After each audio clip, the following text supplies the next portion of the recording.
2020's been great for first-person shooters, and it's not done yet. Hi folks, it's Falcon, and today on gameranx, the top 15 new FPS games of 2020. Starting off with number 15, it's BPM Bullets Per Minute. See, this game is a rhythm-based roguelike FPS, as the name implies, beats per minute, bullets per minute. And in truth, it's actually one of the coolest games I've seen. It's very novel. You end up with all these randomly generated dungeons. It does at times feel like Doom, plus you have to do it to the beat, of course. That makes an interesting challenge, but for whatever reason, in my opinion, it actually kind of syncs up the action in a good way. BPM is a hell of a game. Seriously, try it out. It's only $20, and in my opinion, it's worth every cent. You can find it on Steam, PlayStation 4, and Xbox One.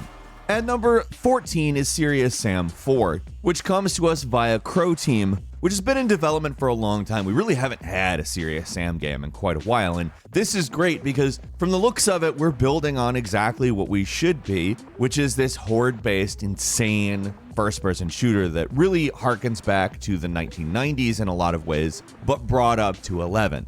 Also, despite the name, Sirius Sam is fairly humorous. I would say Sirius Sam 4 trims some of the fat from the previous game, which is good. Some people may not love the art style, given that previous games are a little more cartoony, but I really think that it manages to do exactly what it should. Number 13 is pretty cool just because we haven't seen one of these games in a long time, and that's Medal of Honor Above and Beyond. We have not seen a Medal of Honor game since 2012. That is a long time.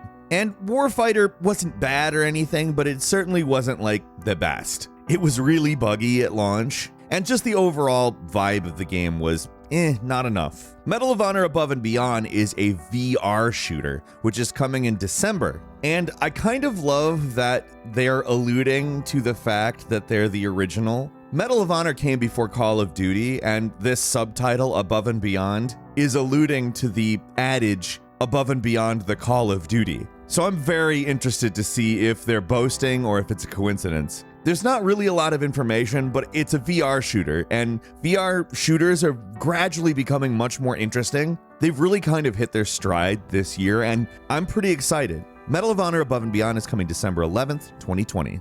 At number 12 is Deep Rock Galactic, a 4-player co-op FPS where you play as some dwarves, go through some procedurally generated environments, which by the way are fully destructible, digging and killing and digging.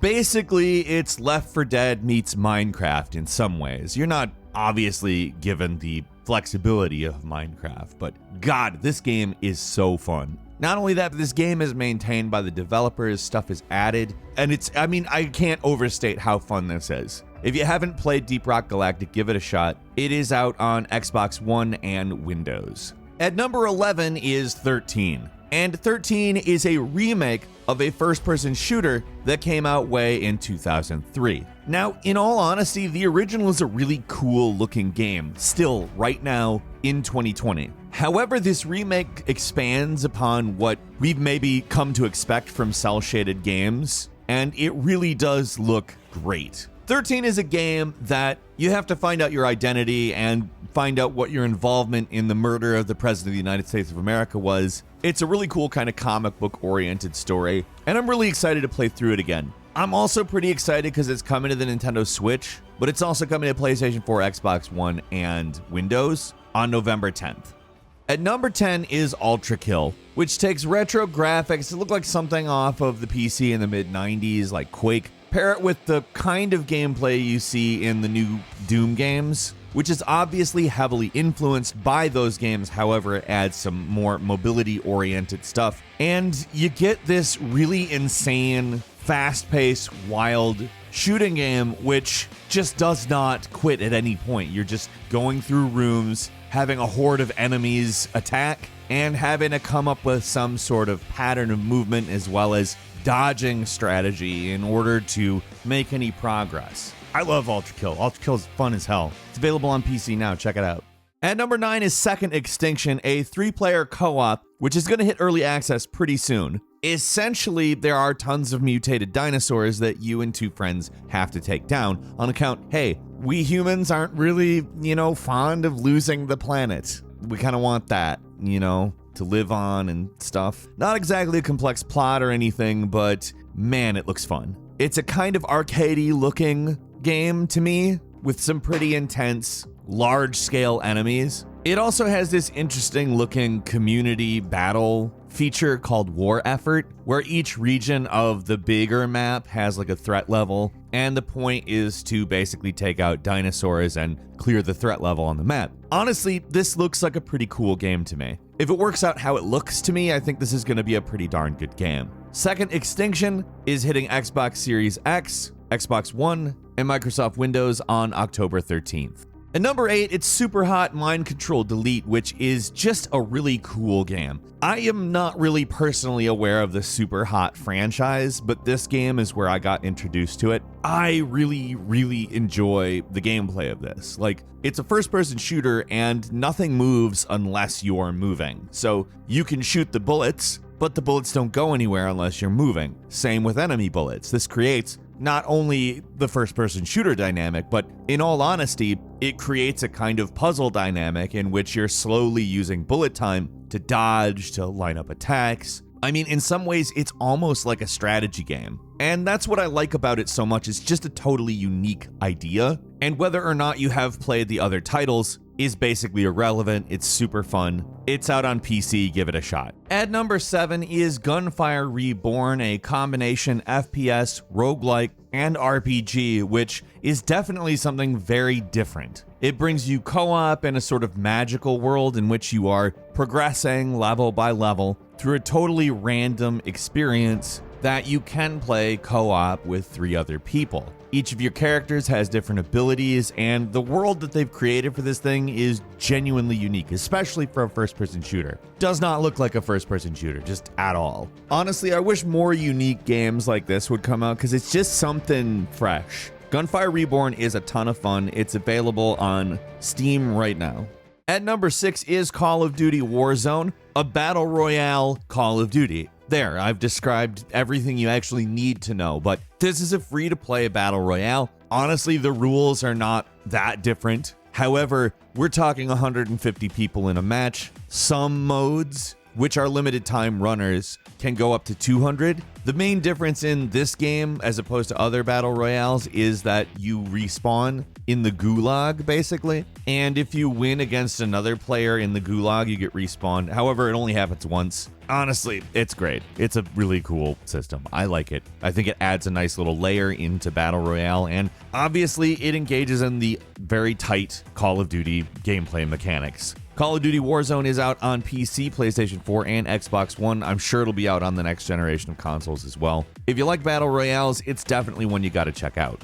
At number 5 is Doom Eternal, which is to Doom 2016, as Doom 2 is to the original Doom. Doom Eternal is the bigger, badder, more insane version of what we played in 2016, and there's a grappling hook shotgun. This is the thing that I say. I didn't need to be sold on this game, but that would be the one thing that you could say that would sell me on it if somebody said, like, maybe the level design smells good or something like that. Grappling hook shotgun equals cool in Falcon's brain. I mean, seriously, bigger, badder, better. That's the thing. That's what this is. If you like Doom 2016, this is a game to play, period. There's no question about it. At number 4 is Valorant, which is very much a CSGO type game, however, with character classes and abilities that might seem reminiscent of an Overwatch type game. I think they've done such a great job melding these two ideas that it comes off as something pretty much completely new. I'm big into Valorant. I have played it since the beta. I am okay at it. I'm not going to pretend I'm amazing or anything, but I'm one of those annoying jet with shotgun and good at it people. People hate that kind of person in the game, but that's what I do, and I kill a lot of people and nobody likes it. Once you learn a real weapon, man. No, I'm going to use jump powers and I'm going to blow your face out. Valorant is so frigging fun. Seriously, it's free to play. If you like competitive shooters where you plant a bomb at the enemy base, play this one. It's great. I just hope it comes out on more platforms. As of now, it's PC only. And number 3 is Call of Duty Black Ops Cold War, which is the single-player Call of Duty game that we're going to be gifted with this year. I mean, if Warzone is any indication as to what we're getting, and I think it probably is, this is going to be a pretty interesting entry. Also, we've been shown that we're going to get some fairly controversial stuff. I'm not really going to touch on it here, but I think that that's cool. I like the idea of depicting some controversial things. Honestly, like, yeah, let's get some arguments going. Let's take out that aggression in the game. Not enough Cold War shooters, if I'm honest, and Call of Duty has obviously been honed to quite a smooth experience. Call of Duty Black Ops Cold War is landing on Windows, PlayStation 4, PlayStation 5, Xbox One, and Xbox Series X, November 13th. And number 2 is Half-Life Alyx, which, I mean, even if you don't care about all of the Half-Life lore, is just a phenomenal take on a first-person shooter in VR. We're talking about probably one of the landmark titles as far as the development of VR shooters. And although I think that the movement leaves a little bit to be desired, basically everything about this game is just full-on perfect. I don't love the teleporter movement mechanism. It's not my favorite thing. I think that it will become less common, though, as time passes. Obviously, everybody has wanted more Half-Life story, but this serves as a prequel to Half-Life 2, so it's maybe not necessarily the closure we've all kind of wanted, but I enjoyed it quite a bit. It's definitely worth the time. Give it a go. I think you'll like it. And then finally, it's Cyberpunk 2077, which is of course more than an FPS, but the FPS stuff in this game actually looks pretty good. We've got cover, we've got destructible environments, we've got a lot of very different looking weapons, and honestly, just the world itself is something I want to be able to explore. I mean, let's just be serious. It's Cyberpunk. Look at it. Everything we've seen about it is just like something that we absolutely want to get into, in my opinion. I'm so excited. Cyberpunk 2077 is coming later in the year for PlayStation 5, PlayStation 4, Xbox Series X, Xbox One, and Microsoft Windows. So, did you play any of these games that are already out? Are you gonna play the games that aren't yet? Leave us a comment, let us know what you think about them, and if you like this video, please click like. If you're not subscribed, now's a great time to do so. We upload brand new videos every day of the week, and the best way to see them first is a subscription, so click subscribe. Don't forget to enable all notifications, and as always, we thank you very much for watching this video. I'm Falcon. You can follow me on Twitter @FalconTheHero, and we'll see you next time right here on GameRanx.